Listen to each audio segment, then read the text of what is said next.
I am Jonny Reps, a personal trainer and gym owner. Today at my gym here in Toronto, Ontario, Canada, I'm going to answer the most Googled questions about personal trainers.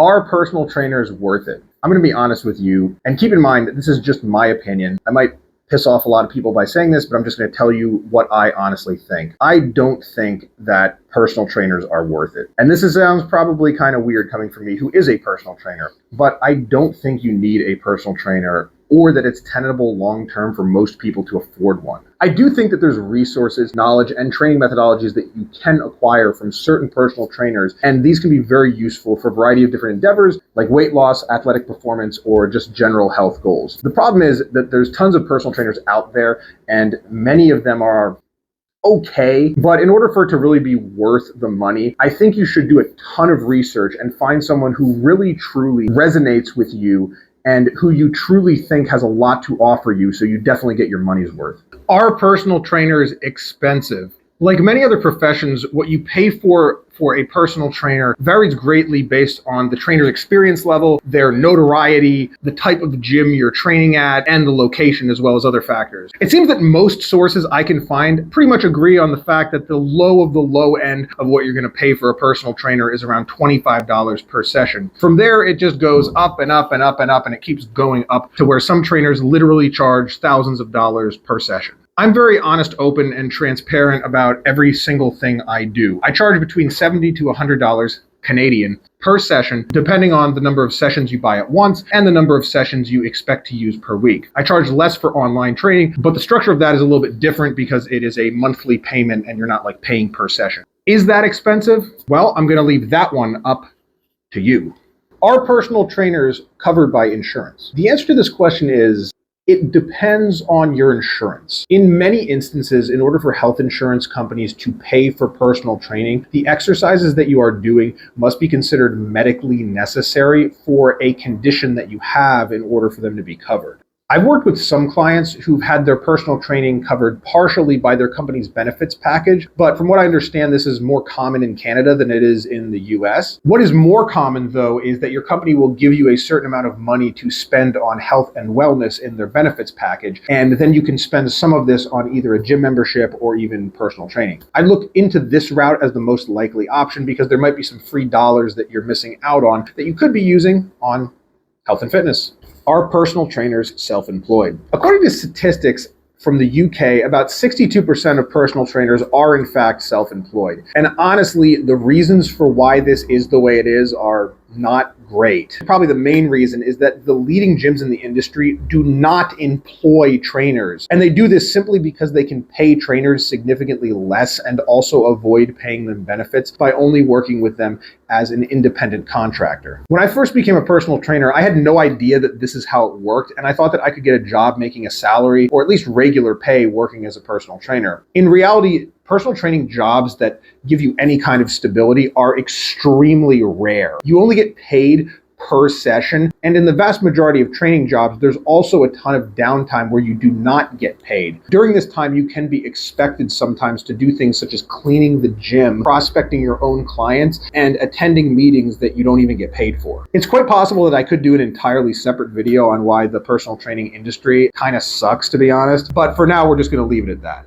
Are personal trainers healthcare professionals? No, personal trainers do not have as rigorous of training as healthcare professionals like doctors and nurses. While there certainly are some knowledgeable personal trainers, the occupation of personal trainer falls under a fitness professional or a personal service and not healthcare, as trainers are not qualified to diagnose or treat any health conditions. Why do personal trainers charge so much? The main reason why personal trainers charge what they do is because, number one, you're paying for the undivided attention of that person for a full hour in most cases. As I said before, personal trainers don't make a salary, so they only make money when they are training someone. On top of that, most gyms have about a 50-50 split where if a trainer is charging $80 for a session, it means that they're only taking home about $40, which might sound like a pretty decent amount of money, but you also have to take in consideration that trainers don't get benefits and trainers don't get paid during time when they're not training people. So your actual hourly rate, if you calculate all the unpaid work that you do as a trainer, is going to be significantly lower than that. I've been trying to fight against this structure my entire career as a trainer, but it's really hard to go against what is and has been the established model in the industry for decades. But I would say there are innovative companies that are working to change this. Why do personal trainers quit? Well, I can speak statistically and I can speak from experience. Most trainers do not leave because they are bad at what they do or because they don't like the work. The main reasons why trainers statistically quit are lack of job security, bad relationship with employers, and burnout. I can speak from personal experience, and that the main reason why I've considered quitting is that when I really do the math for the amount of work that I put into being a trainer, I would make more money on an hourly basis doing just about any other steady paying job in existence. But I keep doing what I'm doing because I'm passionate about it. I think it's important. And I do have clients and people who've told me that I've really helped them improve their life, their performance, and achieve goals that they never thought were possible. I don't take that lightly, and I consider it something of a responsibility to do the one thing that I've found that I'm actually good at, which is training people in a fitness context.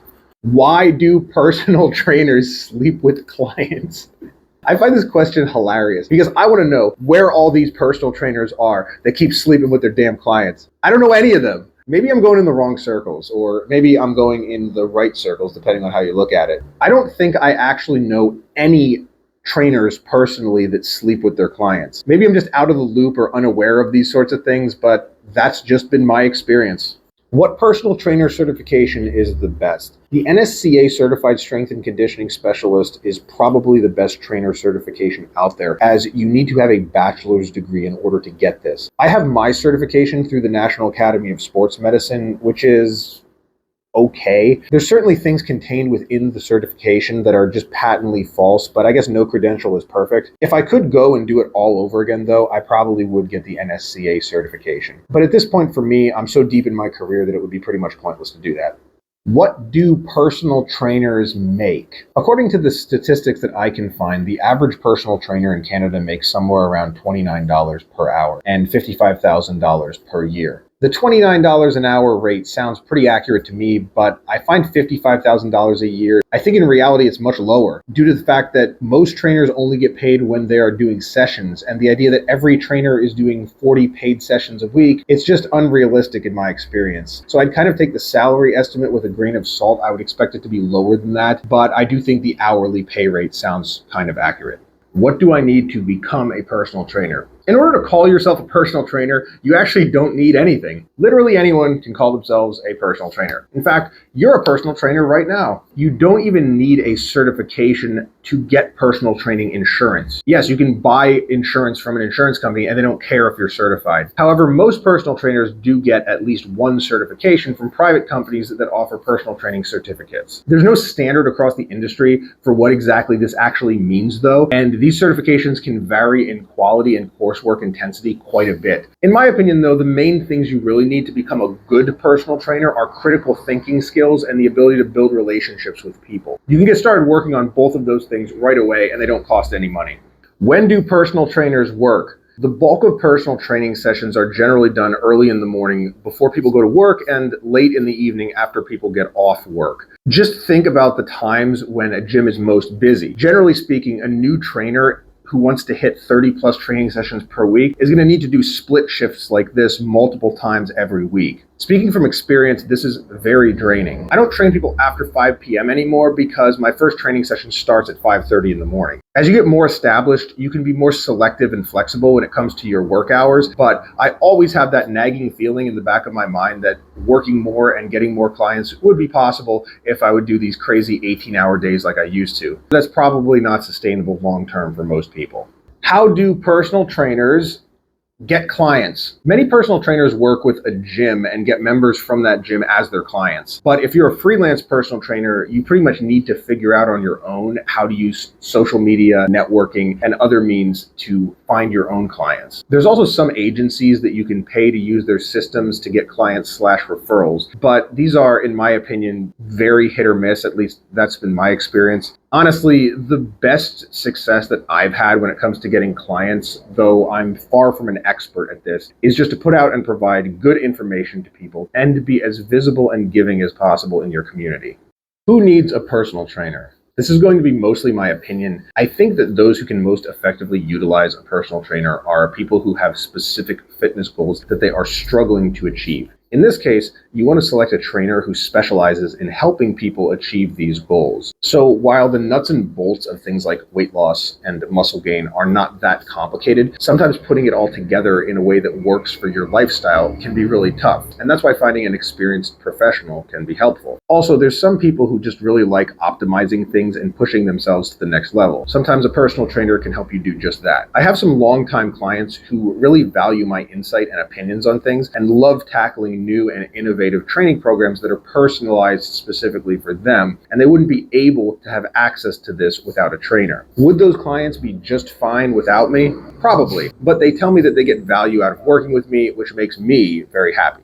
Who do personal trainers work with? When I first started out as a personal trainer, I thought that I would be coaching bodybuilders, athletes, even other fitness professionals. But as it turns out, most of the people who are looking for personal trainers are just regular, everyday people who struggle with losing weight or being consistent at the gym. If you want to be a trainer, be prepared to work with many normal, everyday people in the general population. And if you're someone who is struggling with their fitness goals, don't be afraid to reach out to a trainer. The majority of people who get trainers are just like you. You don't have to be a professional athlete or a bodybuilder. Who are the richest personal trainers? Well, according to the internet, the richest personal trainer around right now is Tracy Anderson, who trains celebrity clients like Jennifer Lopez and Gwyneth Paltrow. Other rich personal trainers include Kayla Itzines, who created Bikini Body Fitness, Harley Pasternak, who has written several books, and Joe Wicks, who is another celebrity personal trainer who has trained Adele. It seems like the most famous trainers in the fitness industry are those that appeal to the masses, write books, and train celebrities. Anyway, that's the video. I really enjoyed researching and doing this video. It was a lot of fun. If you like what I'm doing here, make sure to drop me a like, comment, follow. I'm also on all of the other social media networks. You can follow me at Jonny Reps or Jonny Reps Fitness. And like always, thanks so much for watching. I will talk to you soon.